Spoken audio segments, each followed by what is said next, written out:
মহারানা যদি মহারানা তো বাঁধতে হবে ফরজ, মহারানা আদায় করতে হবে। এই মহারানার টাকা যদি আদায় করা না হয়, স্ত্রী যদি স্বেচ্ছায় স্বামীকে মহারানা মাফ করে না দেয়, তাহলে কিয়ামতের দিন আল্লাহর দরবারে ওই স্বামীকে জিনাকারীর কাতারে দাঁড়াতে হবে। জোরে বলেন নাউজুবিল্লাহ। মহারানার টাকা আপনি দিয়ে দিবেন তাকে।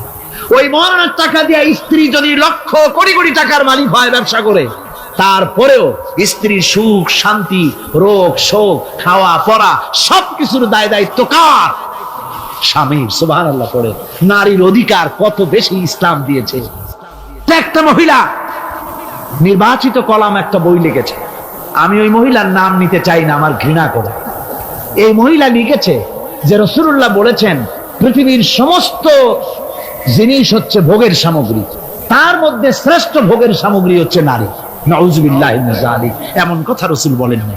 রাসূল বলেছেন আদ-দুনিয়া কুল্লুহা মাতাউন ওয়া খায়রুল মাতাউদ দুনিয়া ইমরাতুস সালিহা। হুজুর বলেছেন পৃথিবীর সবকিছুই সম্পদ, এই সম্পদের মধ্যে শ্রেষ্ঠ সম্পদ হচ্ছে ন্যায়পরায়ণা নারী, সচ্চরিত্রা নারী শ্রেষ্ঠ সম্পদ, নিয়ামত। আর সেইটারে বানাইছে ভোগের সামগ্রী। আয়াত হাদিস তার ইচ্ছে মতো ব্যাখ্যা করেছে। সে লিখেছে যে এতদিন পুরুষ নারীকে ধর্ষণ করেছে, নারীদের কি হলো? তোমরাও পুরুষ ধর্ষণ করো। নাউজুবিল্লাহ পড়ে। এ আবার সরকারি চাকরি করে, তারপরেও মুসলমান দেশে এই শয়তানের চাকরিও থাকে। নাউজুবিল্লাহ পড়ে। আশ্চর্য কথা। আমি জানতে পেরেছি এই মহিলা অনেকগুলি স্বামী কর্তৃক পরিত্যক্তা, সেই জন্য পুরুষের উপরে তার দারুণ ঘৃণা, পুরুষের উপরে তার দারুণ ঘৃণা, ধর্মের উপরে তার দারুণ ঘৃণা। সে এখন কমিউনিস্টদের একটা বাছাই করা একটা লাঠি, এটা দিয়ে কোরআন হাদিসের অপব্যাখ্যা করে করে এগুলি সে করে যাচ্ছে নির্বিঘ্নে। সরকার কোনো কথা বলছে না।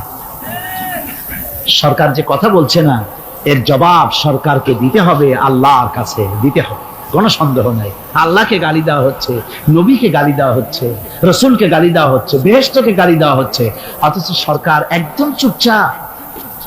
নাটকের মধ্যে আরবি পড়া নিষেধ করা হচ্ছে।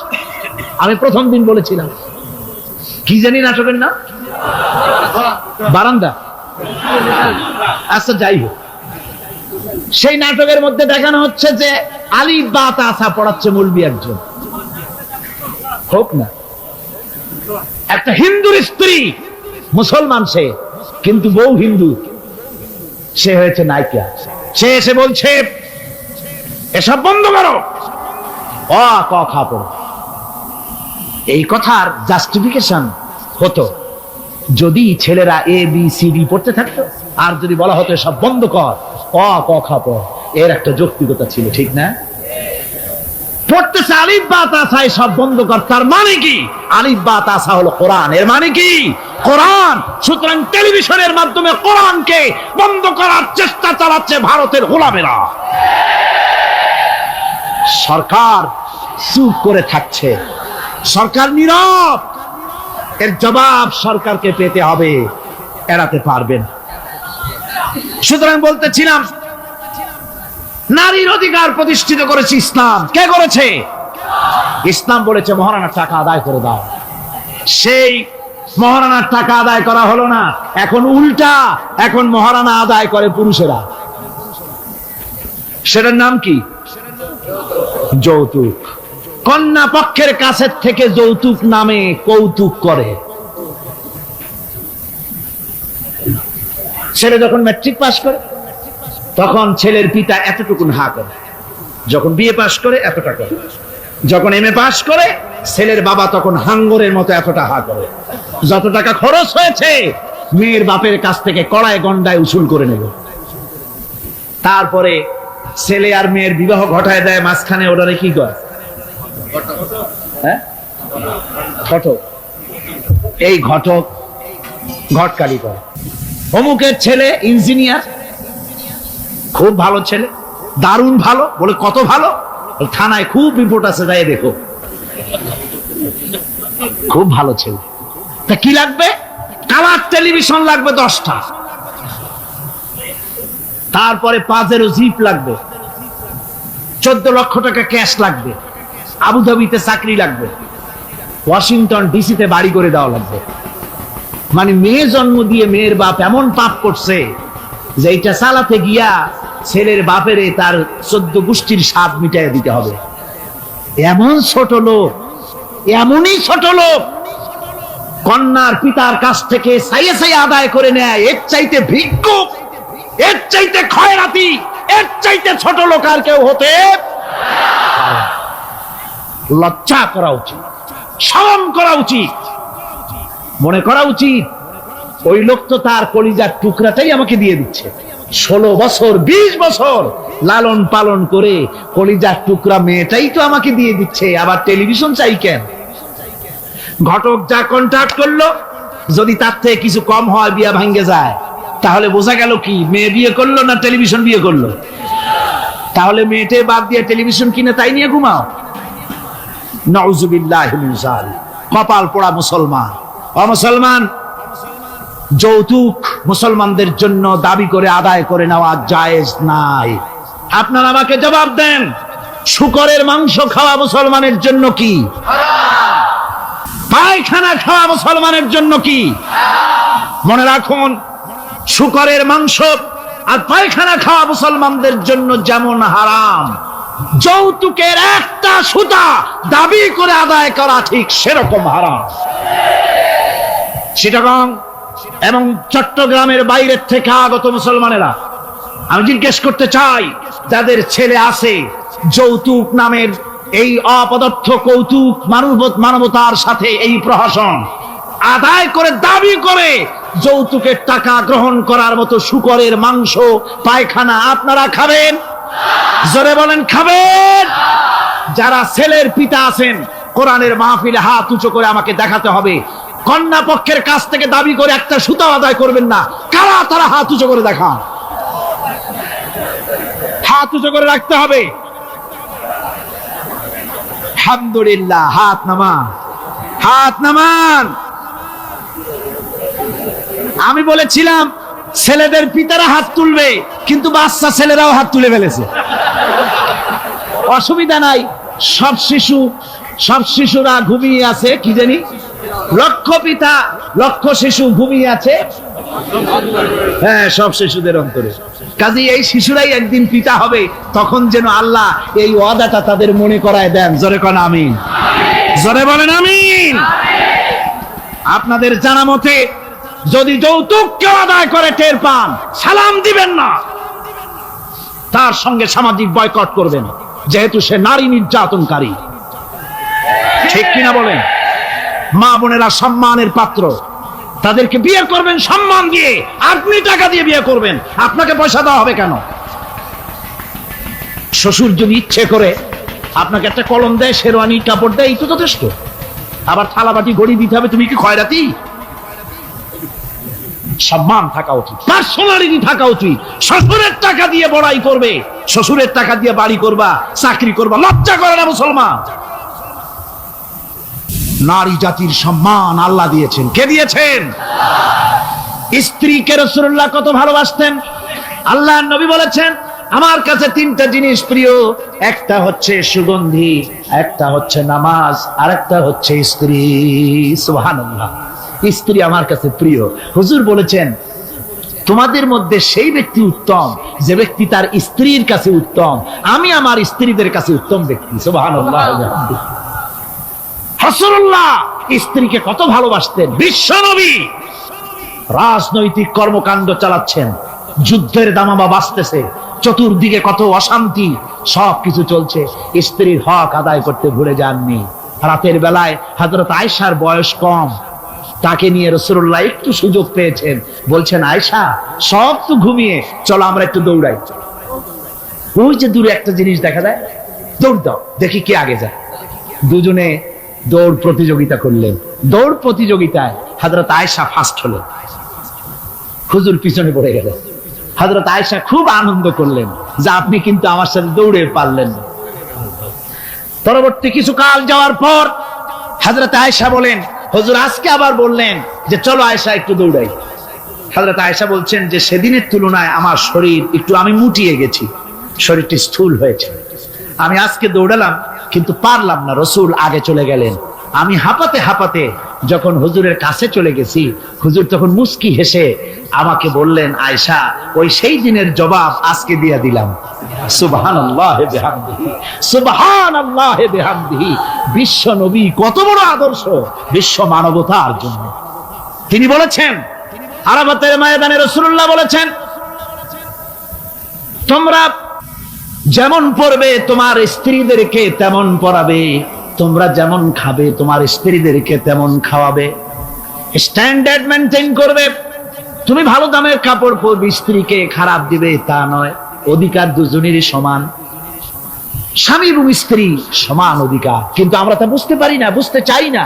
আমরা অনেকে মনে করেছি বিয়ে যখন করছি তখন আমি তো নওয়াবজাদা নসরুল্লাহ খান, আর বউ তো কেনা দাসী না। সে কিন্তু দাসী নয়, তার মর্যাদা আছে, তার সম্মান আছে। তার সম্মান আপনাকে দিতে হবে। রাসূলুল্লাহ দিয়েছেন, আপনাকেও দিতে হবে। রান্না বান্না হতে দেরি হয়, কত গালাগালি শুনতে হয় নারীকে। আল্লাহর নবীর স্ত্রী হযরত আয়েশা বলেছেন, আল্লাহর নবী কাজ করে, মানুষের সঙ্গে কথা বলে, রাষ্ট্রীয় দায়িত্ব পালন করে ঘরের ভিতরে এসে যখন দেখেছেন রান্না হতে দেরি আছে, রাসূলুল্লাহ বিরক্ত হন নাই, ভ্রু কুঞ্চিত করেন নাই, চোখ মোটা করেন নাই, আমাকে কোনো কথা শোনার নাই, বরং আমার কাছে বসে রান্নায় আমাকে সহযোগিতা করেছেন। সুবহানাল্লাহ বিহামদি। এই হলো আল্লাহর রাসূল, এই হলো বিশ্ব নবী। স্ত্রীর সঙ্গে কি মহব্বত! সুবহানাল্লাহ বিহামদি। হুজুর মহব্বত করতেন স্ত্রীদেরকে। রাসূলুল্লাহর ঘরে দৌলত ছিল না, কিন্তু মহব্বত দিয়ে ভরা ছিল ঘরটা। হুজুরের ঘরে ফ্রিজ নাই, এসি নাই, হুজুরের ঘরে কার্পেট নাই, হুজুরের ঘরের মধ্যে জাজির নাই, তোশক নাই, বড় বড় কম্বল নাই, আরামের কোনো জিনিস নাই, মডার্ন ইকুইপমেন্টস কিচ্ছু নাই, দৌলত নাই, কিন্তু মহব্বত দিয়ে ঘরটা ভরা। হযরত আয়েশা বলেছেন, আমি পানি পান করে, যখন আমি পানি পান করে গ্লাস রেখে দিতাম, আল্লাহর নবী তখন গ্লাসের সেই জায়গায় ঠোঁট লাগাতেন যেখানে আমি ঠোঁট লাগাইয়া পানি পান করেছি। আমি গোশত চিবোতাম, রাসূলুল্লাহ আমার হাত থেকে গোশত টুকরা নিয়া সেই জায়গায় চিবোতেন যেখানে আমি চিবুয়েছি। সুবহানাল্লাহ। আমার ভাইয়েরা, রাসূল তার স্ত্রীদেরকে মহব্বত করতেন, স্ত্রীরাও রাসূলকে মহব্বত করতেন দারুণ ভাবে। একবার হযরত আয়েশা সিদ্দিকা রাদিয়াল্লাহু তাআলা আনহা হুজুরকে গোসল করাতেছিলেন, মাথার উপরে পানি ঢালতেছেন, হুজুর একটা চোখের উপরে বা একটা তক্তার উপরে বসে আছেন। গোসলের পানির ভিতরে রাসূলুল্লাহ দেখতে পেলেন রক্তের মতো কি যেন প্রবাহিত হয়ে যাচ্ছে। হুজুর জিজ্ঞেস করেন, আয়েশা রে, পানির ভিতরে রক্তের মতো কি দেখা যায়?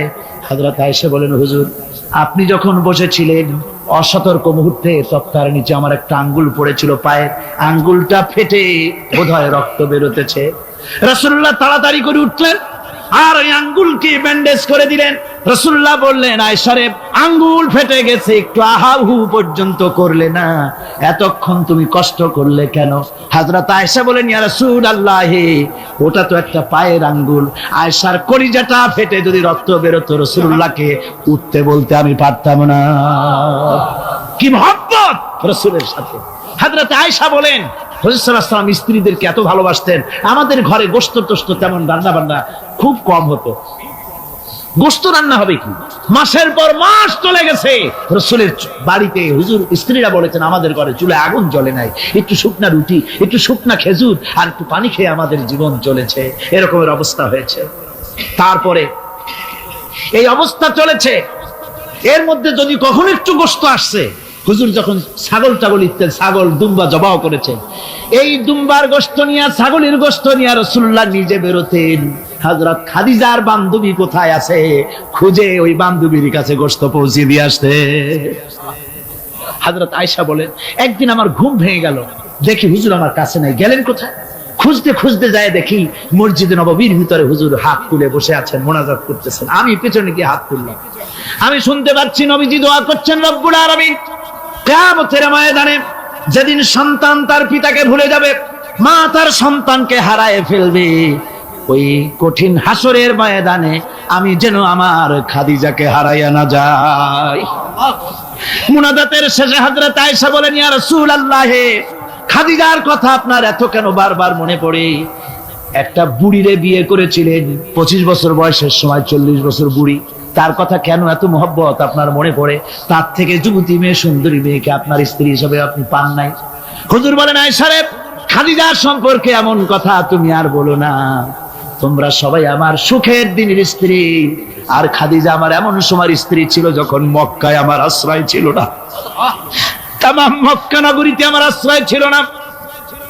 খাদিজার সঞ্চিত সমস্ত ধনরাশি ইসলাম কবুল করার পর দুহাতে খাদিজা বিতরণ করে দিয়েছে। হযরত আয়েশা বলেন, হুজুর আমার গোস্তাকি মাফ করে দেন, আমি আর এরকম বলবো না, তবে খাদিজার সম্পর্কে আমার কিছু একটু শুনান। হুজুর বলেন, আয়েশা রে শোনো, গভীর রাত, যত রাত হোক না কেন, ইসলামের দাওয়াত দিয়ে দিয়ে গভীর রাত্রে আমি যখন বাসায় ফিরেছি, ঘরে এসেছি, দরজায় একটা মাত্র ডাক দিয়েছি, খাদিজা, অমনি দরজা খুলে গেছে। আমি জিজ্ঞেস করেছি, খাদিজা রে, যত রাত্রে আসলাম, যতবার আসলাম, একটা ডাকের বেশি লাগলো না, তুমি কি ঘুমাও না? হযরতে খাদিজা বলেছেন, ইয়া রাসূলুল্লাহ, আমার মনের ভিতরে ভয় থাকে, আল্লাহর রাসূল দ্বীনের খেদমতে বাইরে আছেন, আমি যদি আরামে বিছানায় ঘুমায় থাকি আর নবীজি দরজার কাছে দাঁড়ায় আমারে ডাকাডাকি করবেন, উঠতে যদি দেরি হয়ে যায় নবীজির সঙ্গে বেয়াদবি হয়ে যাবে, এই মনে করে আপনি না আসা পর্যন্ত দরজার সাথে পিঠ লাগাই আমি দাঁড়াইয়া দাঁড়াইয়া ঘুমাই। আমার ভাইরা, হযরতে খাদিজার ইজ্জত স্বয়ং আল্লাহ দিয়েছেন। কে দিয়েছেন? হাদিস শরীফে এসেছে, রাসূলুল্লাহ জাবালে নূরে বসা, গারে হেরার ভিতরে বসা, হযরতে জিবরাইল রাসূলুল্লাহর সঙ্গে কথা বলতেছেন। একটু পরে হযরতে জিবরাইল বলেন, ইয়া রাসূলুল্লাহ, আমি আর এখানে বসবো না, আমি এখন চলছি। আমি দেখতে পাচ্ছি খাদিজা আসতেছে আপনার জন্য খাবার নিয়ে। খাদিজা যখন আপনার কাছে পৌঁছে যাবে, আপনি খাদিজাকে শুনায় দিবেন, আল্লাহ রাব্বুল আলামিন খাদিজাকে সালাম জানাইছে। সুবহানাল্লাহ। রাসূলুল্লাহর কাছে হযরতে খাদিজা যখন আসলেন, হুজুর বললেন, খাদিজা, আজকে তোমার জন্য দারুণ সুখবর। বলে কি? বলে, আল্লাহ পাক, জিবরাইল কেবল উঠে গেল আমার কাছ থেকে, জিবরাইল বলে গেল আল্লাহ তোমাকে সালাম বলেছেন। হযরত খাদিজা কেঁদে ফেললেন, বললেন, ইয়া রাসূলুল্লাহ, আমার নারী জন্ম সার্থক, আল্লাহ আমাকে সালাম বলেছেন, এর জবাব কেমনে দিতে হয় হুজুর আমি তো জানি না, আপনি আমার পক্ষ থেকে আল্লাহর সালাম কিভাবে দেওয়া লাগে আপনি দিয়ে দিন, আমি তো বুঝি না কেমনে আল্লাহর সালামের জবাব দেব। হুজুর বললেন, খাদিজা, শুধু আল্লাহ নয়, জিবরাইলও তোমাকে সালাম বলে গেছে। হযরতে খাদিজা বললেন, হযরত জিবরাইলকে আমার সালামের জবাবটা ওয়া আলাইকুমুস সালাম বলে দিই। হযরত খাদিজার এই মর্যাদা ছিল। আমার ভাইরা, রাসূল পাক সাল্লাল্লাহু আলাইহি ওয়াসাল্লাম এভাবে মহব্বত করেছেন স্ত্রীদেরকে। সুতরাং স্বামী স্ত্রীর মহব্বত আল্লাহ জান্নাতি নিয়ামত। কি নিয়ামত? যে ঘরের মধ্যে স্বামী স্ত্রীর মধ্যে মিল মহব্বত আছে, এটা বেহেশতের মতো, আর যেখানে মিল মহব্বত নাই, এটা জাহান্নামের মতো। ঠিক কি? সুতরাং মহব্বত করুন, বেশি বেশি স্যাক্রিফাইস করুন, বেশি বেশি স্যাক্রিফাইস। নারীদের ব্যাপারে বলা হয়েছে, পুরুষকে বলা হয়েছে অধিকার আদায় করো, সব ব্যাপারে সমান অধিকার, কিন্তু নারীকে একটা ব্যাপারে বলা হয়েছে, নারী শোনো, পুরুষের মর্যাদা তোমার চাইতে আল্লাহ রাব্বুল আলামিন বেশি দিয়েছেন। আর রিজালু কাওয়ামুনা আলান নিসা, নারীদের উপরে পুরুষের প্রাধান্য আল্লাহ পাক দান করেছেন। একদিন একজন সাহাবী বলেছিলেন, ইয়া রাসূলুল্লাহ, জঙ্গলি উট দেখলাম আপনার পায়ের উপরে সেজদায় পড়ে গেল, আপনি যদি আমাদেরকে অনুমতি দিতেন না, আপনাকে আমরা সেজদা করতাম। আল্লাহর নবী বললেন, মানুষ মানুষকে সেজদা করা, এ পারমিশন যদি আমি দিতাম, তাহলে দুনিয়ার সমস্ত স্ত্রীদেরকে বলতাম তারা যেন তাদের স্বামীকে সেজদা দেয়। স্বামীর মর্যাদা এখানে বেশি। সুতরাং অধিকার সমান, কোনো সন্দেহ নাই, কিন্তু স্বামীর একটা আলাদা মর্যাদা আছে, সেই সম্মানও তাকে দিতে হবে। এরপরে এই সমান অধিকারের ভিত্তিতে স্বামী স্ত্রী চলতে থাকে, মাঝখানে আল্লাহ পাক তাদেরকে সন্তান দান করেন। আল্লাহ তাদেরকে, নারীকে লেখাপড়ার অধিকার দিয়েছেন, ইসলাম তাকে লেখাপড়ার অধিকার দিয়েছে, শিক্ষার অধিকার দিয়েছে। হযরত আয়েশা সিদ্দিকা রাদিয়াল্লাহু তাআলা আনহা শিক্ষয়িত্রী ছিলেন, হাফেজা ছিলেন, হাদিসের হাফেজা ছিলেন, কোরআনের হাফেজা ছিলেন, হাজার হাজার সাহাবায়ে কেরামদের তিনি ওস্তাদ ছিলেন। সুবহানাল্লাহ। নারীদের ব্যাপারে অধিকাংশ মাসালা হযরত আয়েশা সিদ্দিকা রাদিয়াল্লাহু তাআলা আনহার অবদান। সুবহানাল্লাহ। নারী যুদ্ধ করেছে, যুদ্ধের ময়দানে নারীর অধিকার আছে, নারী চাকরি করতে পারবে, নারী ব্যবসা করতে পারবে, নারী লেখাপড়া করতে পারবে, নারী সেনাবাহিনীতে যেতে পারবে, নারী সব করতে পারবে, কিন্তু পর্দার মাধ্যমে। কিসের মাধ্যমে? স্বামী এবং পুরুষ এবং স্ত্রী, পুরুষ এবং নারী মাঝখানে একটা পর্দা থাকতে হবে, সে কথা একটু পরে বলছি। এবার এই বধূ কিছুদিন পর মা হয়ে গেল। কি হয়ে গেল? মা হয়ে গেল। মা যখন হয়ে গেল, মর্যাদা আরো এক ধাপ বেড়ে গেল। আল্লাহ রাব্বুল আলামিন মায়ের মর্যাদা বেশি করে দিলেন। আল্লাহ পাক কোরআনে কারীমের মধ্যে বলেন, ওয়াসাইনাল ইনসানা বিওয়ালিদাইহি ইহসানা হামালাতুহু উম্মুহু কুরহান ওয়া ওয়াদাআতুহু কুরহান ওয়া হামলুহু ওয়া ফিসালুহু 30 শাহরা। আমি পৃথিবীর সমস্ত মানুষকে উপদেশ দিয়েছি, তোমরা তোমাদের মায়ের প্রতি সম্মান করো, ihsan করো। তোমার মা তোমাকে গর্ভধারণ করেছে অত্যন্ত কষ্টের সাথে, আর ডেলিভারিও করেছে কষ্টের সাথে। খবরদার মায়ের সাথে বেয়াদবি করো না। কে বলেছেন? আল্লাহ পাক বলেছেন মায়ের ihsan করো। আল্লাহ রাব্বুল আলামিন মা বাবার জন্য দোয়া করতে বললেন। আল্লাহ পাক বলেন, মা বাবার সামনে যেন কখনো মাথায় ঝাঁকি দিয়া চোখটা মোটা করে মা বাবার সঙ্গে কথা বলো না। ওয়াকুল লাহুমা কাওলান কারীমা। মা বাবার সঙ্গে যখন কথা বলবে সম্মান সূচক কথা বলবে। আর মা বাবার জন্য আমার কাছে দোয়া কর। কে শিখায়? আল্লাহ। কে শিখান? আল্লাহ বলছেন, বান্দারে তোর মা বাবার জন্য আমার কাছে দোয়া করবি। রব্বিরহামহুমা কামা রাব্বায়ানি সগীরা। জোরে সোরে পড়েন, রব্বিরহামহুমা কামা রাব্বায়ানি সগীরা। আয় আল্লাহ, আমার মা বাপ যেমন আমাকে স্নেহ করে লালন পালন করেছে আমার ছোটবেলায়, তুমি আমার মা বাপকে তোমার রহমতের কোলে লালন পালন করো। কে শিখায়? আল্লাহ পাক শিখিয়ে দিচ্ছেন। আমার ভাইরা, ইয়েমেন থেকে একজন লোক এসেছে। হাদিস, ইয়েমেন থেকে একজন লোক এসেছে হুজুরের সামনে, তার বুড়ি মা সাথে। বলছে, হুজুর, এই অচল বুড়ি মা হাঁটতে পারে না, চলতে পারে না, এই আমার মা। এরে ঘাড়ে করিয়া আমি ওকুফে আরাফা করেছি, একে নিয়ে মিনা মুজদালিফা করেছি, রমি করেছি, একে নিয়ে আমি সাফা মারওয়া সাই করেছি। এই মাকে ঘাড়ে করে আমি আল্লাহর ঘর তাওয়াফ করেছি। হজের সব কাজ মায়ের ঘাড়ে করে করছি। আল্লাহর নবী, আমি কি আমার মায়ের হক আদায় করতে পেরেছি? হুজুর বললেন, না, আদায় হয়নি। মায়ের হক আদায় হয় নাই।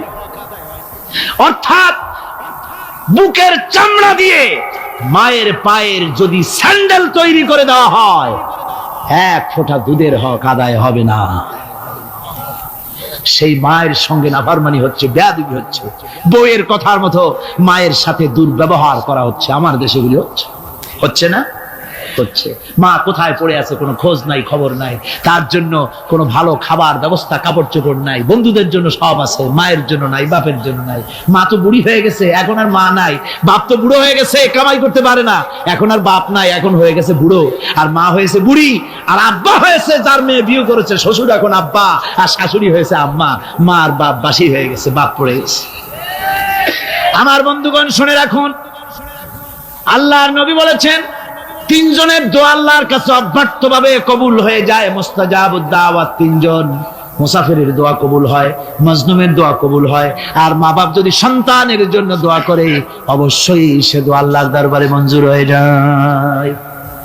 সুতরাং মা বাপের খেদমত করতে হবে, মহব্বত করতে হবে। আমি মা বোনদের বলতে চাই, আমার মা বোনেরা, পর্দার আড়ালে বসে আপনারা যারা ওয়াজ শুনছেন, ভালো করে শুনুন। আমরা পুরুষ, আমাদের পায়ের তলে জুতা। পুরুষের পায়ের তলে কি?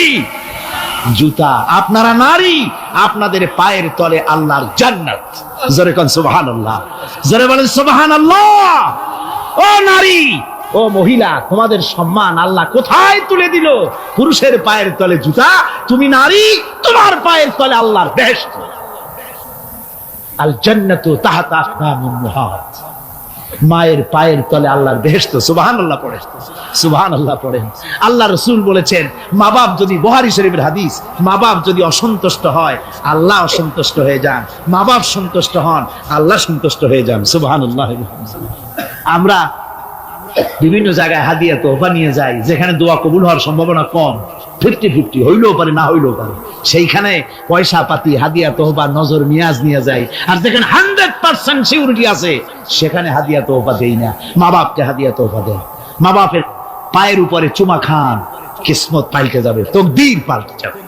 মা বাপকে ভালোবাসুন। সুতরাং মায়ের মহব্বত মাকে আল্লাহ পাক এভাবে মহব্বত তাকে সম্মান দিয়েছেন। নারী কন্যা হিসেবে, বধূ হিসেবে, মাতা হিসেবে তার মর্যাদা সবচেয়ে বেশি। এরপরে বলবো পর্দার কথা।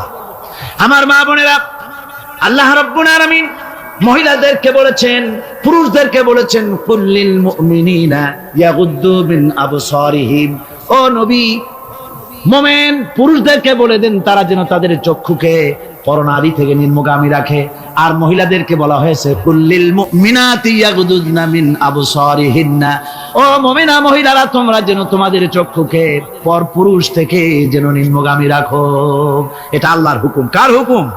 আল্লাহর হুকুম। পর্দায় থাকতে আল্লাহ বলেছেন, আল্লাহ পাক বলেছেন ওয়াকারনা ফি বুয়ুতিকুন্না ওয়ালা তাবাররাজনা তাবাররুজাল জাহিলিয়াতুল উলা। খবরদার, তোমরা জাহালাতের যুগের মতো ঠাক ঠমক নিয়ে চলাফেরা করো না। তোমরা মানুষকে তোমাদের সৌন্দর্য বিকশিত করে দেখায়ও না। কোরআনে কারীমে সূরা নূরে বলা হয়েছে প্রত্যেকটি বয়সপ্রাপ্ত নারী এমন একটা চাদর পরবে যে চাদর পরলে তার মাথা, তার গলা, তার বুকটা ঢেকে যাবে। এরকম একটা চাদর পরা ইসলাম কি করেছে? ফরজ করে দিয়েছে। আল্লাহ পাক ফরজ করেছেন। কি করেছেন? ফরজ করে দিয়েছেন। মা বোনেরা, আপনারা মেহেরবানি করে এমন একটা চাদর পরবেন। আজকাল ওড়না আছে ঠিকই, কিন্তু ওড়না যে অর্থে ব্যবহার করতে বলা হয়েছে ওই অর্থে নাই। এখন ওড়না মেয়েরা অনেক ক্ষেত্রে মাফলারের মতো গলায় ঝুলাই রাখে, গামছার মতো ঝুলাই রাখে। এরকমের জন্য ওড়না ব্যবহার করতে বলা হয় নাই। ওড়না হলো মাথাটা, গলাটা, বুকটা ঢেকে যায় এবং একটু পুরু হতে হবে। পাতলা মশারির তেনা দিয়ে ওড়না বানাইলে হবে না, সেটা একটু পুরু হতে হবে, শালীন হতে হবে, মার্জিত হতে হবে। আমি একটি কথা আপনাদের বলি, এই বাংলাদেশে আজ পর্যন্ত যত নারীর মুখে এসিড পড়েছে, এসিড পড়ে নাই নারীর মুখে? বখাটে ছেলে যুবতী মেয়ের উপরে আকৃষ্ট হয়ে তাকে বিয়ের প্রস্তাব দিয়েছে বা কুপ্রস্তাব দিয়েছে, সে প্রত্যাখ্যান করেছে, পরে তার মনের ঝাল মিটাবার জন্য মুখে এসিড মারছে। আপনারা বলেন, এমন কোন ঘটনা জানেন কিনা যে বোরখা পরিহিতা কোনো মেয়ের মুখে এসিড পড়েছে? জানা আছে কিনা আপনাদের? না, বলতে পারবেন না। বোরখা পরা মেয়েদের উপর এগুলি হয় নাই। কারণ হলো সে আল্লাহর হুকুম রক্ষা করেছে। যে বোরখা পরেছে, চাদর পরেছে, সে কার হুকুম রক্ষা করেছে? ওই মহিলা আল্লাহর হুকুম রক্ষা করেছে। এবার আল্লাহর দায়িত্ব হয়েছে তার শরীর, তার ইজ্জতকে হেফাজত করা। মেয়েরা যদি ঠোঁটে রং লাগায়া, মাথার চুল খোলা রেখে রাস্তায় ঘোরে, রিকশাওয়ালা পর্যন্ত ডাকে ভাবি সাহেবা, দোকানে গেলে দোকানদার কয় আপা, আর যদি বোরখা পরা থাকে যে দেখে সেই কয় খালাম্মা, চাচি আম্মা, সম্মান করে কথা বলে। ঠিক কিনা কর? সুতরাং আমার মা বোনের, আপনাদের সম্মান আপনারা বজায় রাখুন, আপনার মেয়েদের মর্যাদা আপনারা বাড়ান। আপনারা হচ্ছেন হযরতে খাদিজার উত্তরসূরি, সুমাইয়ার উত্তরসূরি, হযরতে খাওলার উত্তরসূরি, হযরতে আয়েশার উত্তরসূরি। এই বাংলার জমিনে আপনাদেরকে জিহাদের ময়দানে আসতে হবে ইনশাআল্লাহ। সবাই বলেন ইনশাআল্লাহ। পুরুষের পাশ সূরা আর রহমানে 33 বার এই নামটা আল্লাহ দিয়েছে, সেই জন্য মহব্বত করে জীবন নাম রাখছি। দেখেন কথা, কুয়েতে একবার এয়ারপোর্টে নাম নিয়ে খুব হাসাহাসি হলো। পাসপোর্টে বাংলাদেশিদের নাম, একজনের নাম হচ্ছে জামাল মিয়া আর বাপের নাম তরিক মিয়া। পুলিশেরা হাসতেছে, লোকেরা জিজ্ঞেস করলো কি ব্যাপার। তো আসলে ব্যাপারটা ধরা পড়লো, জামাল মিয়া, বাপের নাম তরিক মিয়া। তো জামাল হচ্ছে উট আর মিয়া মানে 100। জামাল মিয়া মানে 100 উট, আর তরিক মিয়া, তরিক মানে রাস্তা, মিয়া মানে 100। 100 রাস্তার ছেলে, 100 উট। তো নাম আন্দাজে আরবি হলেই তো রাখা যাবে না, একটু জিজ্ঞেস করতে হবে আলেমদের কাছে যে একটা আমার ছেলে হয়েছে, মেয়ে হয়েছে, একটা ভালো নাম রেখে দেন। তো তাদের কাছ থেকে অর্থবহ নাম নিয়ে আপনারা রাখবেন। এটা হলো 2 নম্বরের কথা। 3 নম্বরের কথা হচ্ছে ছেলে মেয়েদেরকে আদব লেহাজ শিখাবেন, চরিত্র শিখাবেন, আদব শিখাবেন। মা বাপের দিকে, মুরব্বীদের দিকে পিছন ফিরাইয়া তাদেরকে ধমক দিয়ে কথাবার্তা না বলে আদব শিক্ষা করে, সালাম দিতে পারে, এগুলি তাদেরকে শিক্ষা দেওয়া দরকার। 4 নম্বরে পারিবারিক বৈঠক করতে হবে। কি বৈঠক? প্রত্যেক বাড়িতে সপ্তাহে 1 বার অথবা 2 বার পারিবারিক বৈঠক। স্বামী, স্ত্রী, ছেলেমেয়ে সব এক জায়গায় বসবে। যে কোনো একটা দিন রাতের বেলায় বা বিকেলে 1 ঘন্টা এক জায়গায় বসে আলোচনা করবেন। তুমি কলেমাটা পড়ো তো, বউরে কবেন তুমি কলেমা পড়ো, শুনি হয় কিনা। আমার তাশাহুদটা আমি পড়ি, আত্তাহিয়াতু লিল্লাহি ওয়াস সালাতু তাওয়াবাত হয় কিনা তুমি একটু শোনো তো, দোয়া কুনুতটা হয় কিনা শোনো তো। আচ্ছা, নামাজের মধ্যে কয়টা ফরজ কত দেখি। ছেলের কাছে জিজ্ঞেস করেন, মেয়ের কাছে। বই একটা সামনে নিয়ে খুলে একজন আরেকজনকে জিজ্ঞেস করেন। কোরআন শরীফ বলে সূরা ফাতিহাটা পড়ো দেখি সহি হয় কিনা। এইভাবে করে 1 ঘন্টা দিন আলোচনা করে তারপরে দরুদ শরীফ পড়ে আল্লাহর কাছে দোয়া করেন, আল্লাহ আমার বউ আমার বাচ্চা এই সব নিয়ে তোমার দ্বীনের কথাবার্তা বলছি, আল্লাহ তুমি দয়া করে আমার এই বিবি বাল বাচ্চাগুলিকে দ্বীনের রাস্তায় রাখো, চরিত্রবান বানায় রাখো, এরা যেন সন্ত্রাসী হয় না, এরা যেন মারামারি করে না, এদেরকে দিনদার বানাও, পরেজগার বানাও। আপনার দোয়া আল্লাহর কাছে কবুল হয়ে যাবে, আল্লাহর কাছে কবুল হয়ে যাবে, সন্তান আর খারাপ হবে না। কথা বুঝতে পেরেছি? যা গোটা পৃথিবীর মানুষ যদি হেদায়েত পেতে চায়, ছোট্ট সূরাটি তার জন্য যথেষ্ট। পড়েন আমার সাথে, কুল হুয়াল্লাহু আহাদ। পড়েন সবাই, কুল হুয়াল্লাহু আহাদ আল্লাহুস সামাদ লাম ইয়ালিদ ওয়া লাম ইউলাদ ওয়া লাম ইয়াকুল লাহু কুফুয়ান আহাদ। আল্লাহ পাক বলেন, হে নবী আপনি বলুন, আল্লাহ এক এবং একক, তার কোনো অংশীদার নাই, তিনি বেনিয়াজ, তিনি কাউকে জন্ম দেন নাই, তাকেও কেউ জন্ম দেয়নি। আকাশ আর জমিনে আল্লাহর সমকক্ষ কেউ নাই, কেউ নাই। তিনি এক এবং একক। তার একত্ববাদের দাওয়াত দেওয়ার জন্য অসংখ্য পয়গম্বর আল্লাহ পাক এই দুনিয়া পাঠিয়েছেন, আর সমস্ত পয়গম্বর দাওয়াত দিয়েছেন কি, লা ইলাহা ইল্লাল্লাহু মুহাম্মাদুর রাসূলুল্লাহ। সবাই দাওয়াত দিয়েছেন লা ইলাহা ইল্লাল্লাহ, লা ইলাহা ইল্লাল্লাহ, লা ইলাহা লা ইলাহা ইল্লাল্লাহ। কোন ইলাহ নাই, কোন আইনদাতা নাই, কোন বিধানদাতা নাই, কোন শাসনকর্তা নাই, আল্লাহ ছাড়া কেউ নাই। বলেন সুবহানাল্লাহ। আল্লাহ এক এবং একক, তিনি সব সৃষ্টি করেছেন। আল্লাহ পাক বলছেন, আল্লাহুল্লাযী খালাকাস সামাওয়াতি ওয়াল আরদা ওয়া আনজালা মিনাস সামাই মাআন ফাআখরাজা বিহি মিনাস সামারাতি রিজকান লাকুম। আল্লাহ হচ্ছেন তিনি যিনি আকাশ সৃষ্টি করেছেন, জমিন সৃষ্টি করেছেন, আর আকাশ থেকে পানি বর্ষণ করে তোমাদের খাদ্য উৎপাদন করে দিয়েছেন। এ পানি হচ্ছে মানুষের জন্য জীবন। পানির এক নাম কি? জোরে বলেন, পানির এক নাম কি? জীবন। এই পানি এক নাম জীবন। কিন্তু কর্ণফুলীর পানি যদি চট্টগ্রামে 10 ফুট উঁচা হয়ে আসে, পানির নাম হবে কি? নাম হবে মরণ। এই পানিকে কন্ট্রোল করেন আল্লাহ রাব্বুল আলামিন। আল্লাহ যদি ইচ্ছে করেন বেশি করে পানি দিয়া পুরা এলাকা ডুবাই দিতে পারেন, আবার ইচ্ছে করলে পানির ভিতরে মানুষ বাঁচাই দিতে পারেন, আগুনের মধ্যে মানুষ বাঁচাইতে পারেন। সমস্ত ক্ষমতা হচ্ছে, কর্তৃত্ব কেবলমাত্র আল্লাহ পাকের। কর্তৃত্ব কার? কর্তৃত্ব কার? আল্লাহ পাকের কর্তৃত্ব। হযরত নূহ আলাইহিস সালামের জামানায় 40 দিনের বন্যা। এই বন্যার পরে জাহাজ যখন নেমে গেল, তখন তিনি মনে মনে ভাবলেন, আমি তো জোড়ায় জোড়ায় করে সমস্ত প্রাণীগুলি আর মানুষগুলি, কিছু কিছু মানুষ যারা ঈমান এনেছিল তাদের জাহাজে উঠাইছে, কিন্তু একটি বুড়ি আমার উপর ঈমান এনেছিল, আর আমি তার ওয়াদা করেছিলাম সাথে করে নিয়ে যাব, আমি তো তার কথা ভুলে গিয়েছি। অনুশোচনা এলো। জাহাজ থেকে নেমে চতুর্দিকে লক্ষ্য করলেন, মানুষ নাই, জনপদ নাই, সব শেষ হয়ে গেছে। পাহাড় পর্বত কাত হয়ে পড়েছে, বিল্ডিং গুলি শেষ হয়ে গিয়েছে, কোন জনপদে কোনো প্রাণী নাই, প্রাণী বলতে কিছুই নাই। হঠাৎ দূরে দেখলেন একটা কুড়ে ঘরের মতো দেখা যায়। ভাবলেন এত বড় বন্যার ভিতরে কুড়ে ঘর কেমনে থাকলো? আস্তে করে হেঁটে গেলেন কুড়ে ঘরের কাছে। ভেতরে মানুষ আছে বলে মনে হলো। বাইরের থেকে প্রশ্ন করলেন, ভিতরে কে?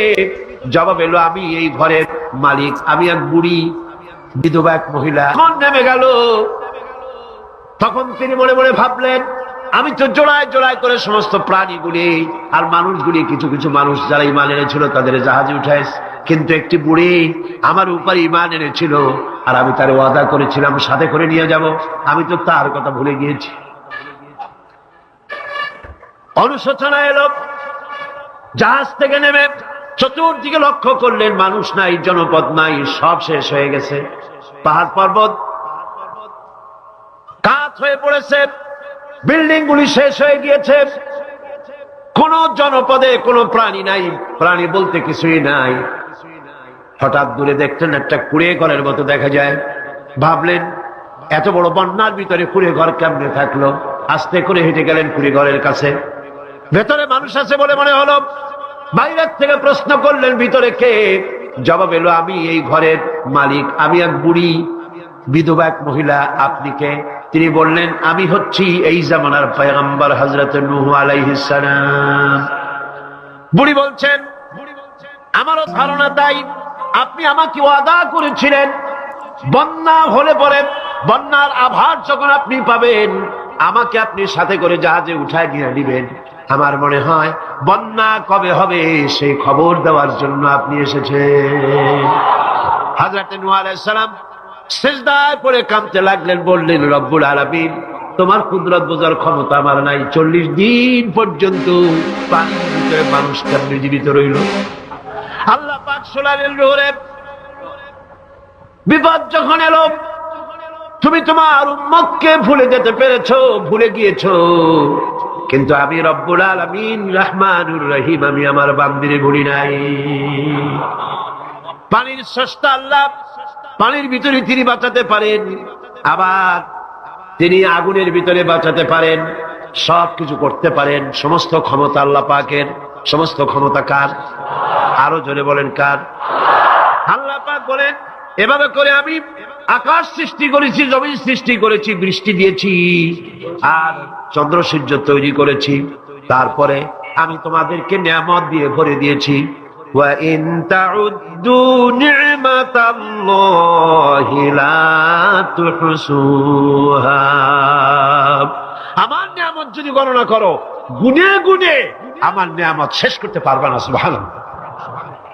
هَذَا خَلْقُ اللَّهِ فَأَرُونِي مَاذَا خَلَقَ الَّذِينَ مِن دُونِهِ। এ হচ্ছে আল্লাহর সৃষ্টি, আর আল্লাহ বাদে অন্যরা কি সৃষ্টি করেছে দেখাও। যদি ক্ষমতা থাকে দেখাও কি সৃষ্টি করেছে অন্যরা। আছে কিছু? আছে কিছু? সমস্ত সৃষ্টির মালিক কে? আরো জোরে বলেন কে? সব কিছুর স্রষ্টা হচ্ছেন আল্লাহ পাক।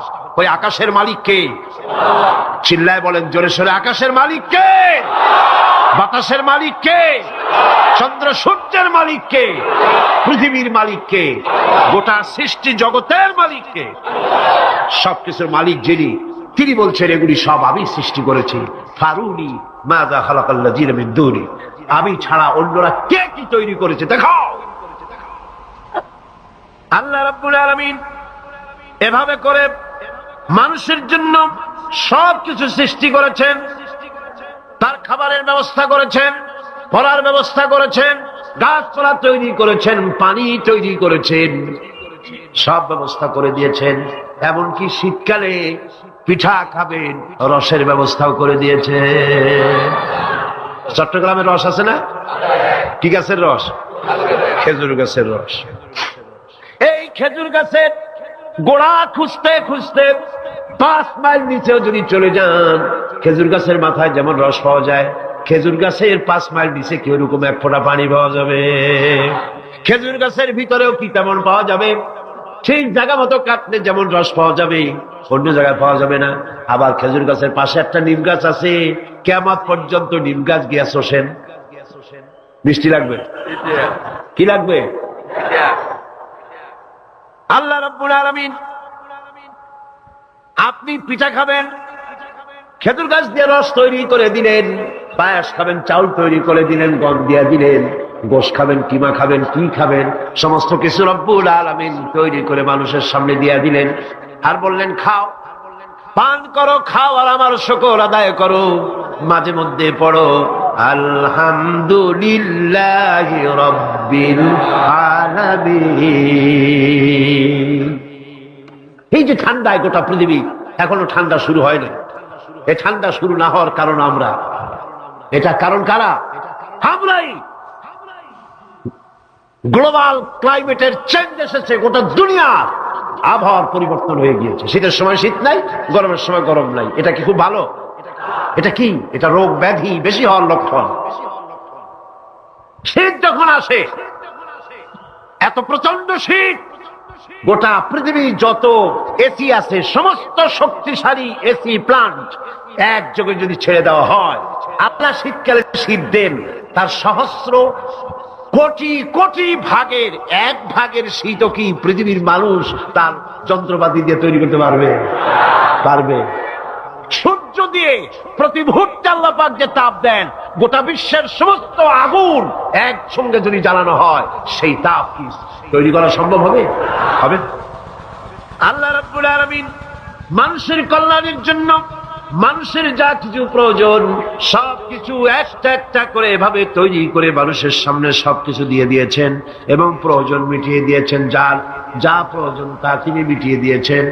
আমাদের দেশে, আমার দেশের বাঘ, আমার দেশের হরিণ, আমার দেশের কুকুর, তাদের গায়ে তারা যে ধরনের ইউরোপ আমেরিকার শীত প্রধান দেশের পশুগুলি এরকমের না। তার মানে হলো আমার দেশ শীত প্রধান নয়, ছোট্ট ছোট্ট পশম হলে চলে, কিন্তু শীত প্রধান দেশের কুকুরগুলি, বাঘ এবং সিংহ যেগুলি জঙ্গলে থাকে, তাদের গায়ে এমন লম্বা লম্বা পশম দিয়ে আল্লাহ চামড়া বানায় দিয়েছেন, যা দিয়ে তার সম্পূর্ণ শরীরটা ঢেকে যেতেছে। স্থায়ী কম্বলের ব্যবস্থা রব্বুল আলামিন করে দিয়েছেন। কে দিয়েছেন? আল্লাহ পাক দিয়েছেন। এবং সেই চামড়া দিয়ে, সে চামড়া যেন আপনি ব্যবহার করতে পারেন, সেজন্য আল্লাহ পাক আপনার জন্য সুন্দর করে সেই চামড়া দিয়ে কাপড় চোপড় তৈরি করার, জামা ব্যবহার করার সব ব্যবস্থা আল্লাহ করে দিয়েছে। কম্বল তৈরি করার ব্যবস্থা করে দিয়েছে। আল্লাহ পাক যা খুশি তাই করতে পারেন। কোরআন বলতেছে ফাআলুন লিমা ইউরিদ, যা খুশি তাই তিনি করেন। লা ইউসআলু আম্মা ইয়াফআলু ওয়া হুম ইউসআলুন, তিনি যা করেন সেজন্য কারো কাছে তাকে কৈফিয়ত দিতে হয় না, বরং গোটা বিশ্ব আল্লাহর কাছে কৈফিয়ত দিতে বাধ্য। সমস্ত বিশ্ব কৈফিয়ত দিতে কার কাছে বাধ্য? আল্লাহ পাকের কাছে কৈফিয়ত দিতে বাধ্য। প্রচন্ড শক্তির মালিক। মানুষেরা বোঝে না, ক্ষমতা যখন আসে তখন চতুর্দিকে দেখে ক্ষমতার ক্ষমতা, কি যে করবে দিশা করতে পারে না। সারা জীবন ক্ষমতায় টিকে থাকার জন্য সর্বাত্মক প্রচেষ্টা চালায়, দেখ যখন পাইছি আর ছাড়বো না, ঠিক কিনা? এই চেষ্টা চালায়। কিন্তু আল্লাহ পাকের মূল ক্ষমতা তো আল্লাহর হাতে। আল্লাহ পাক ক্ষমতা দিয়ে বলেন লিনানজুরাকুম কাইফা তা'মালুন, ক্ষমতা দিয়ে তাকায় থাকি তোমার আমলটা কি হয় তা দেখার জন্য, তুমি করোটা কি সেইটা দেখার জন্য আমি দেখি। লিনানজুরাকুম কাইফা তা'মালুন। মানুষ ক্ষমতা হাতে পায়, অত্যাচারের স্টিম রোলার চালায়, আল্লাহ দেখতে থাকেন। আর আল্লাহ যখন অ্যাকশন নেন, সেই অ্যাকশন থেকে তাকে কেউ বাঁচাইতে পারে না। প্রচন্ড ক্ষমতার মালিক। রাতকে দিন বানাতে পারেন, দিনকে রাত বানাতে পারেন, আমিরকে ফকির বানাতে পারেন, ফকিরকে আমির বানায় দিতে পারেন, রাস্তার লোক ধরে নিয়ে প্রেসিডেন্ট বানায় দিতে পারেন, আবার নারাজ হলে পরে জুতার মালা দিয়া জেলখানায় ঢুকাইয়া দিতে পারেন। ক্ষমতায় থাকাকালীন ফুলের মালা এত বেশি পায়, ফুলের মালায় গলা ভরে যায়। গাবতলীর কোরবানির হাটেও এত মালা পায় না। এত মালা গলায় দিয়া আনন্দে ফুর্তিতে মারতে থাকে। আমার বন্ধুগণ মনে রাখেন, ফুলের মালায় আত্মহারা হয়েও না যারা ক্ষমতায় থাকো। এই ফুলের মালা আর ফাঁসির রশি একেবারেই পাশাপাশি। ফুলের মালা থেকে ফুলগুলি ঝরে পড়লেই ওই রশিটাই ফাঁসি হওয়ার জন্য যথেষ্ট, ঠিক কিনা? মানুষ বোঝে না, বোঝে না। আল্লাহ বলেন আমি তাকায় থাকি, দেখি কি করো, তোমার আমলটা কেমন হয়। ক্ষমতার মালিক আল্লাহ, দেওয়ার মালিক আল্লাহ। আর যখন নারাজ হয়ে যান, এক থাপ্পড় মেরে ক্ষমতা ছিনায় নিয়ে যান। পারেন কিনা? পারেন কিনা? ইতিহাস সাক্ষী। কিন্তু ইতিহাসের সবচেয়ে বড় শিক্ষা যে মানুষেরা ইতিহাস থেকে শিক্ষা গ্রহণ করে না। जगह जी लगाने के लिए ये दुनिया नहीं है, जगह जी लगाने के लिए ये दुनिया नहीं है, ये इबरत की जा है तमाशा नहीं है। पृथ्वी खेल तमाशा করার জায়গা না। ইতিহাস থেকে শিক্ষা নাও, পূর্বপুরুষদের দিকে তাকাও। আল্লাহর দ্বীনের কর্মীদের উপরে আঘাত লাগাবার কারণে বংশ শুদ্ধ আল্লাহ সাফ করে দিয়েছেন। দেন নাই? সে আল্লাহ আছে না নাই? চিল্লা এখন আছে না নাই? সে আল্লাহ পাক আছে। সে আল্লাহকে ভয় করে। ইত্তাকিল্লাহ, সে আল্লাহকে ভয় করে। আল্লাহ পাক ইচ্ছে করলে ক্ষমতা দিতে পারেন, ইচ্ছে করলে ক্ষমতা ছিনাইও নিতে। সে আল্লাহ রাব্বুল আলামিন ক্ষমতা দেওয়ার মালিক, ক্ষমতা ছিনাই নেওয়ার মালিক, হায়াতের মালিক, মওতের মালিক। সবাই বলুন, হায়াতের মালিক কে? মওতের মালিক কে? খাবারের মালিক কে? হাসাবার মালিক কে? কাঁদাবার মালিক কে? সব কিছুর মালিক কে? আল্লাহ রাব্বুল আলামিন। ইন্নাল্লাহা আলা কুল্লি শাইইন কাদির। সব কিছুই উপরে তিনি ক্ষমতাবান, যা খুশি তাই তিনি করেন। এ হচ্ছে আল্লাহর সৃষ্টি। সবকিছু আল্লাহ সৃষ্টি করেছেন। বরং কাফের বেঈমান যারা অস্বীকার করে আল্লাহ রাব্বুল আলামিন, সেই মানুষেরাই বুঝতে পারে না। বরং মানুষ যা কিছু তৈরি করেছে তা সবই আল্লাহর বানানো জিনিস, তার থেকেই করেছে, কথাটা বুঝে আসে না। মানুষ না বুঝেই বিজ্ঞানকে সবকিছুর প্রশংসা বিজ্ঞানের জন্য করে, বিজ্ঞানের জন্যই প্রশংসা অস্থির হয়ে যায়। যেমন ধরুন, রাজশাহী বিশ্ববিদ্যালয়ে আপনার ছেলে পড়ে, 6 মাস টাকা পয়সা। নাস্তিক কয় যে কি সর্বনাশ, এই লোকের সাথে আমি তর্ক করবার মাথা স্ক্রু শটটা দিলাম। আরে আন্দাজ একটা গাছ হয়ে গেল ফট করিয়া, তারপরে কুড়াল আসলো, তক্তা হইল, বিনা মিস্ত্রিতে নৌকা হইল। এটা কেমনে সম্ভব? ইমাম সাহেব বলেন, আমার বিতর্ক শেষ। বিনা মিস্ত্রিতে যদি, তোমার যুক্তি মতে বিনা মিস্ত্রিতে যদি একটা নৌকা না হতে পারে, এই বিশ্ব তৈরি হলো কি করে বিনা মিস্ত্রিতে? ওই বিশাল আকাশ হলো কিভাবে? এই বিরাট চন্দ্র সূর্য হলো কিভাবে? কি করে তোমার ওই বডি তৈরি হলো? নাস্তিক চেয়ার থেকে নেমে ইমামের কাদমের উপরে পড়ে গেল, বলে আল্লাহু আকবার, আমি অন্যায় করেছি, আল্লাহ আমারে মাফ করে দাও।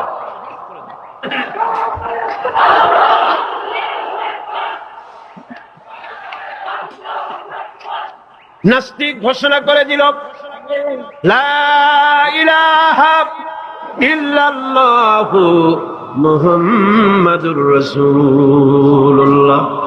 জোরে বলেন, লা ইলাহা ইল্লাল্লাহু মুহাম্মাদুর রাসূলুল্লাহ। লা ইলাহা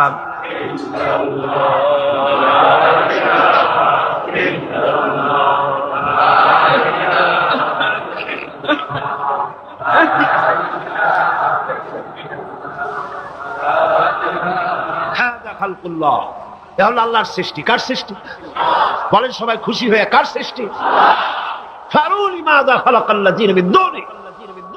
আল্লাহ ছাড়া কে কি বানাইছে দেখো। সব কে বানিয়েছে? খুশি হইয়া, মুখ ফুলাইয়া জোরে কোন কে বানিয়েছে? ওই আল্লাহ রাব্বুল আলামিন বলেন, দুনিয়ার সব দিক থেকে চোখ ফিরাইয়া এবার নিজের দিকে তাকাও। ওয়াফি আনফুসিকুম ওয়াফি আনফুসিকুম আফালা তুবসিরুন। এমনকি তোমাদের নিজেদের মধ্যেও আমার নিদর্শন আছে। তারা কি তা অনুধাবন করে না? তোমার মধ্যেও আমার নিদর্শন আছে। কার মধ্যে? আমাদের মধ্যে। কোন কার মধ্যে? আমাদের মধ্যে আল্লাহর নিদর্শন আছে।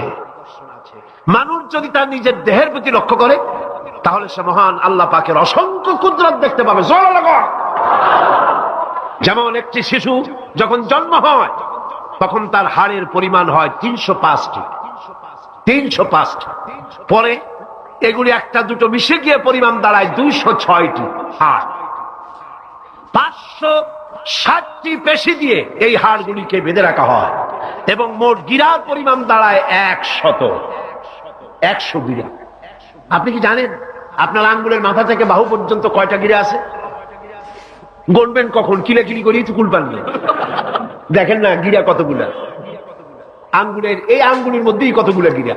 এখানে গিরা, সেখানে গিরা, এখানে গিরা, এখানে গিরা, এখানে গিরা, বাহুতে গিরা। গিরা যদি একটাও না হতো হাতটা হাত হইতো না, হাত কি হইতো? লাঠি, লাঠি হইতো। ভাত খাওয়া যাইতো না, ভাত খাইতে গেলে মাখানো লাগে কিনা? মাখানো লাগে না? মাখাইবেন কি দিয়ে? হাতগুলা আঙ্গুলে গিরা নাই, সব কাঁটা চামচ। আর কেনুতে গিরা নাই, হাত ক্লোজ হবে না, নিজের মুখে আসবে না। দুই হাতের মাথায় একজন বসবে, একজন আর একজনের খাওয়াবে। তাও আবার খাওয়াই দিকে মুখের মধ্যে নাকে, নাকের সিধার মধ্যে গিয়ে ঢুকবে। হাসতেছেন? সুবহানাল্লাহ বল। ওয়াফি আনফুসিকুম আফালা তুবসিরুন। তোমার ভেতরে আমার নিদর্শন আছে, অনুধাবন করো। মানব শরীর এক আশ্চর্য মেশিন। সুবহানাল্লাহ, আশ্চর্য মেশিন। লক্ষ কোটি সেল এবং নার্ভ সেল দিয়ে জটিল মেশিন পত্রের সমন্বয় এই দেহ তৈরি করা হয়েছে। এবং এই শরীরের ভিতরে দুটো মূল্যবান জিনিস আছে। তার একটি হচ্ছে কন্ট্রোল রুম, যাকে বলা হয় ব্রেইন। যেটা কি? ব্রেইন। আরেকটি হচ্ছে জেনারেটর। সেই জেনারেটরটা কি? হার্ট, আপনার হৃৎপিণ্ড। ওয়াফি আনফুসিকুম আফালা তুবসিরুন।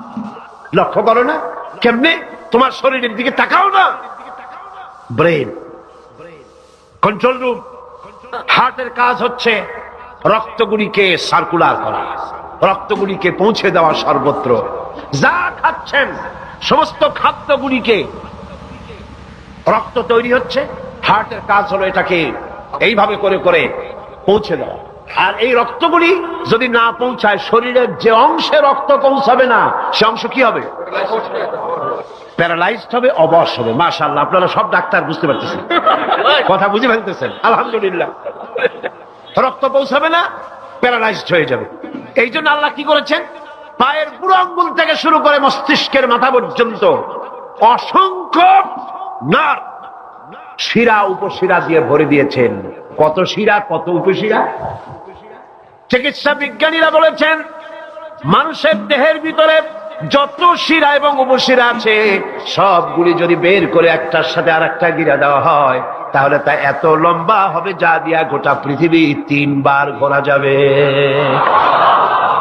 এই শিরা উপশিরা গুলি যদি ছিঁড়ে ছিঁড়ে শরীর থেকে বের করে করে পাশাপাশি যদি সাজানো হয়, তাহলে 3 একর জমিন লাগবে সাজায়া রাখতে। এত শিরা উপশিরা দিয়ে এই পৃথিবী, এই শরীরটাকে আল্লাহ পাক সাজিয়ে দিয়েছেন, গুছিয়ে দিয়েছেন। অসংখ্য শিরা উপশিরা। হার্টের কাজ হলো রক্ত আসতেছে পাঞ্চ করে করে, এভাবে করে করে রক্ত পৌঁছায় দিচ্ছে হার্ট থেকে, তার মাথা থেকে শুরু করে পা পর্যন্ত। হার্ট প্রতি মিনিটে 10 পাউন্ড রক্ত সঞ্চালন করছে। ব্যায়ামের সময় এর পরিমাণ গিয়ে দাঁড়ায় 30 পাউন্ড।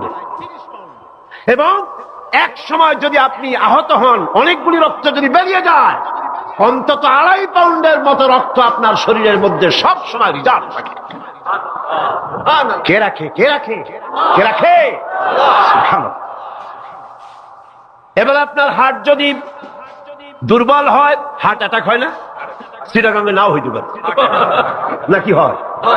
হার্ট যদি অ্যাটাক হয়, হার্ট অ্যাটাক হয় কেন?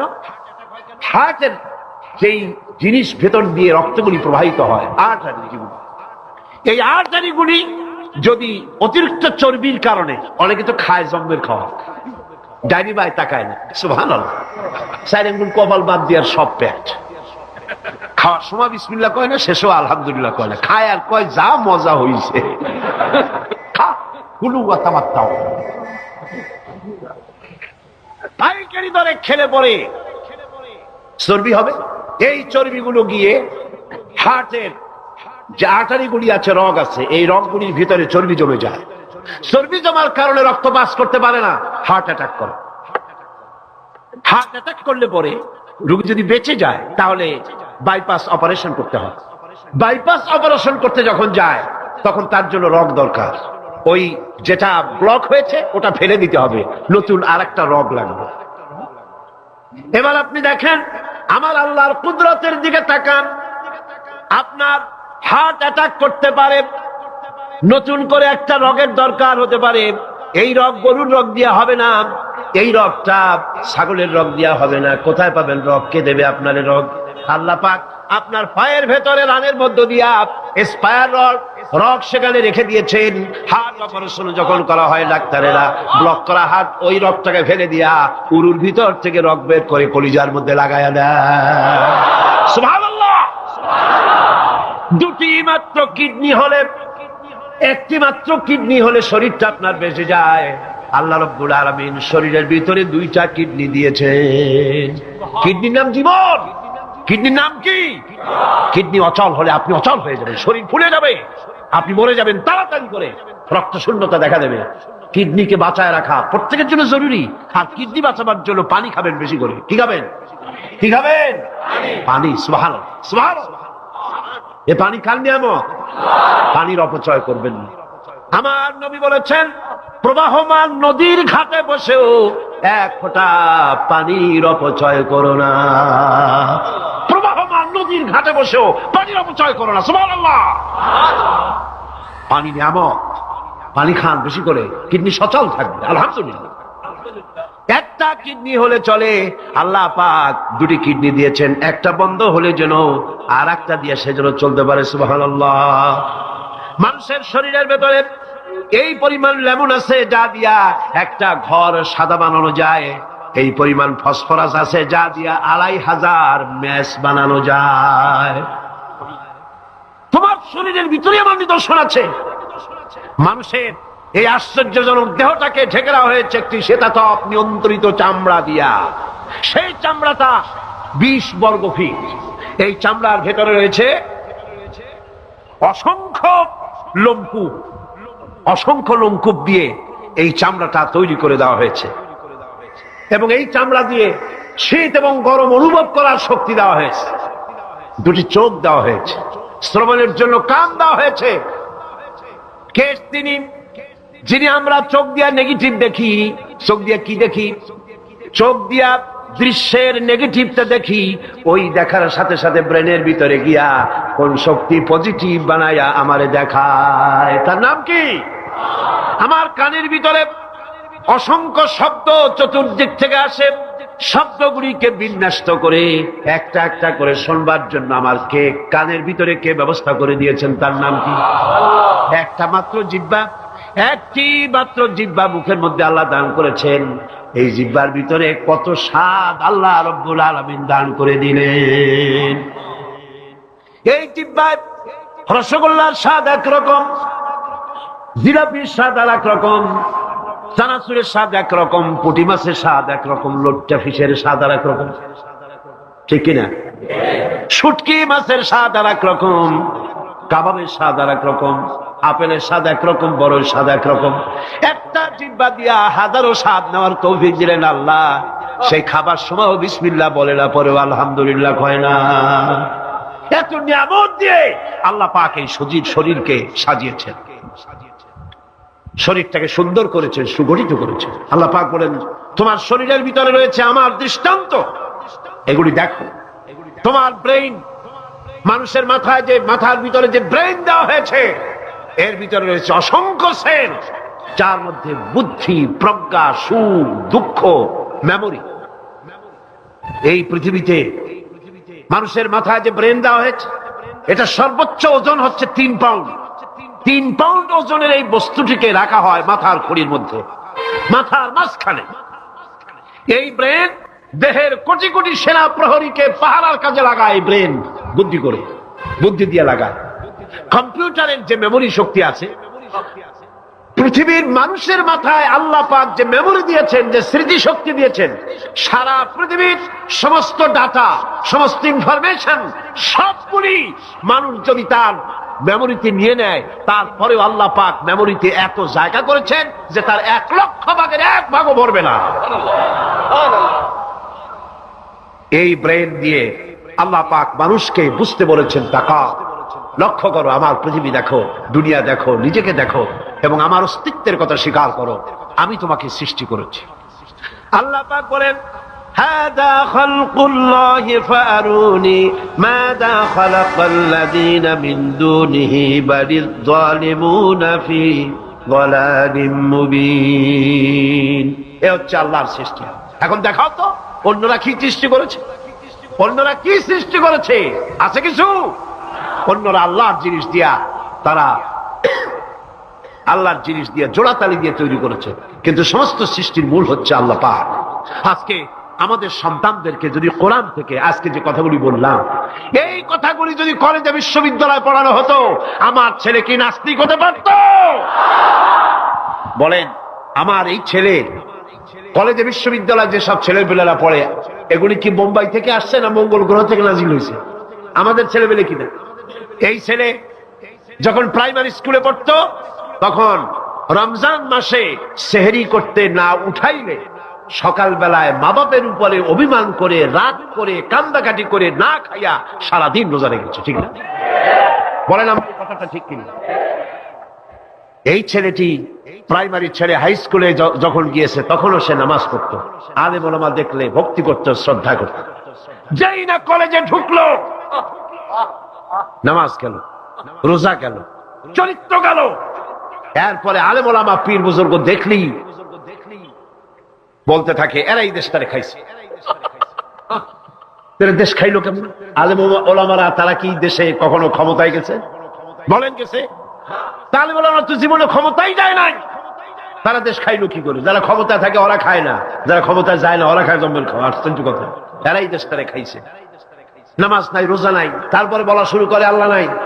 এরপরে ডুফুর্তি নো চিন্তা, জেনা, ব্যভিচার, মদ, জুয়া ইত্যাদিতে লিপ্ত হয়ে গেল। আমার সোনার টুকরা ছেলে যেই না গেল বিশ্ববিদ্যালয়, কয়লার টুকরায় পরিণত হয়ে গেল, ঠিক কিনা? এটা কে করলো? কে করলো?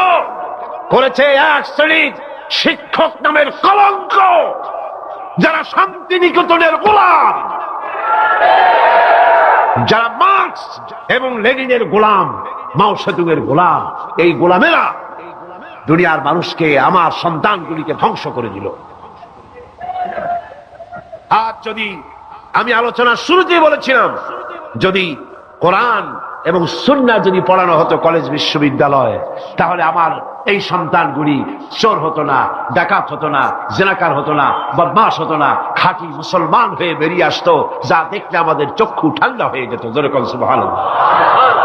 সেই ধরনের এই কোরআন ভিত্তিক শিক্ষা ব্যবস্থা বাংলাদেশে চালু হোক, তা কি আপনারা চান? জোরে বলেন চান? যারা যারা চান দু হাত উঁচু করে দেখান।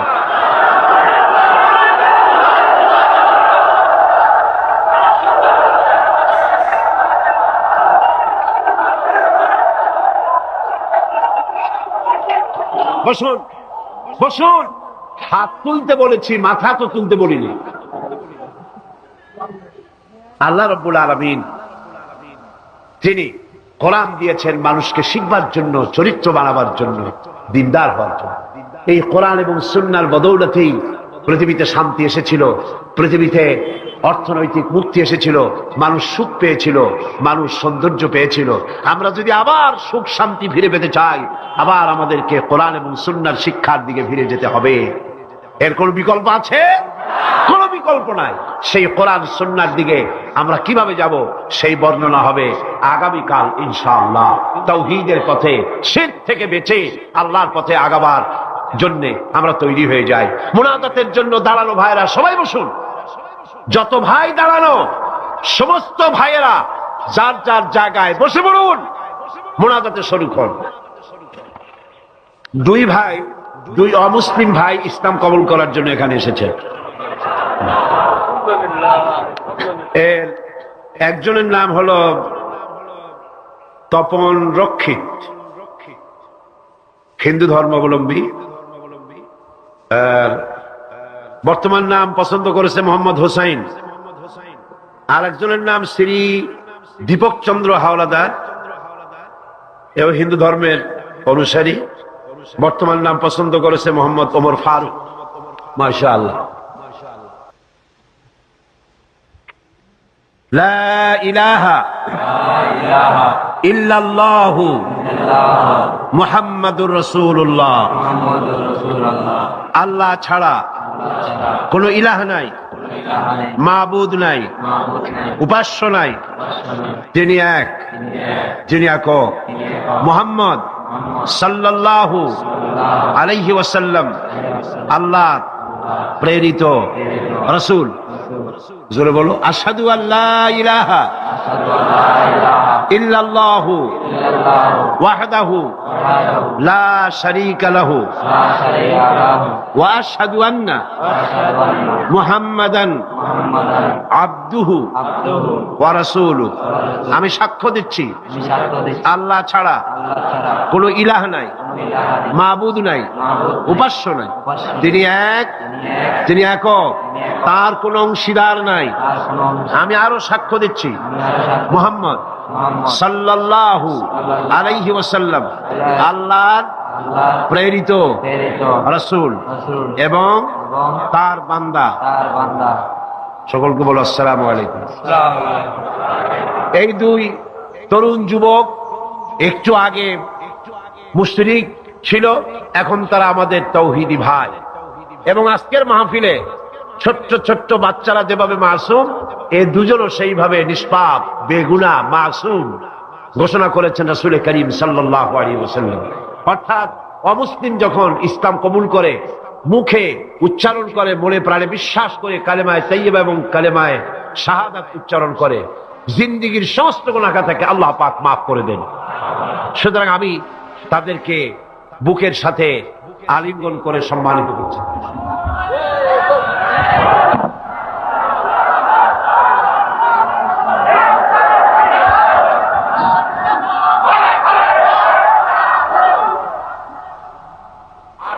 اللهم آمين.